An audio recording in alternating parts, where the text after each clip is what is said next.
പ്രിയപ്പെട്ടവർക്ക് ഉൾക്കൊള്ളാൻ കഴിയുന്നില്ല മുഹമ്മദ് ഷഹബാസിന്റെ വേർപാട്. സ്നേഹത്തോടെ പെരുമാറുന്ന മുഹമ്മദ് ഷഹബാസിനെ കുറിച്ചാണ് എല്ലാവർക്കും പറയാനുള്ളത്. ഈ മോനെന്ന് പറയുന്നത് ഭയങ്കര സ്നേഹമുള്ള മോനാണ്. നല്ല പഠിക്കും. 10ാം ക്ലാസ്സിൽ വെക്കേഷൻ കഴിഞ്ഞിരിക്കുകയാണ്.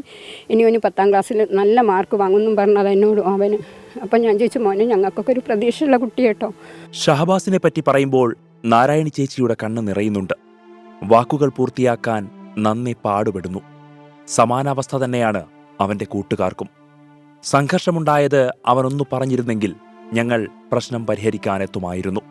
തോളോട് തോൾ ചേർന്ന് നടന്നവന്റെ വിയോഗം ഇവർക്കൊന്നും ഉൾക്കൊള്ളാൻ കഴിയുന്നില്ല. അവന് പോകുമ്പോൾ വിളിക്കാനെങ്ങാൻ പറഞ്ഞിരുന്നു. കമ്പനിക്കാരനോട് വിളിച്ച് ഞങ്ങളവിടെ എത്തേനും. പക്ഷെ ഒത്തുതീർപ്പാക്കാനെങ്കിലും പക്ഷെ അങ്ങനെ ഒന്നും പറഞ്ഞില്ല.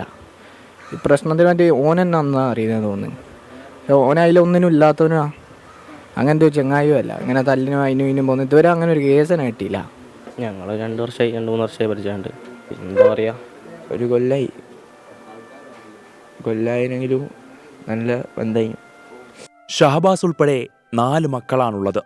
നിലവിൽ 5 വർഷമായി വാടക വീട്ടിലാണ് താമസം.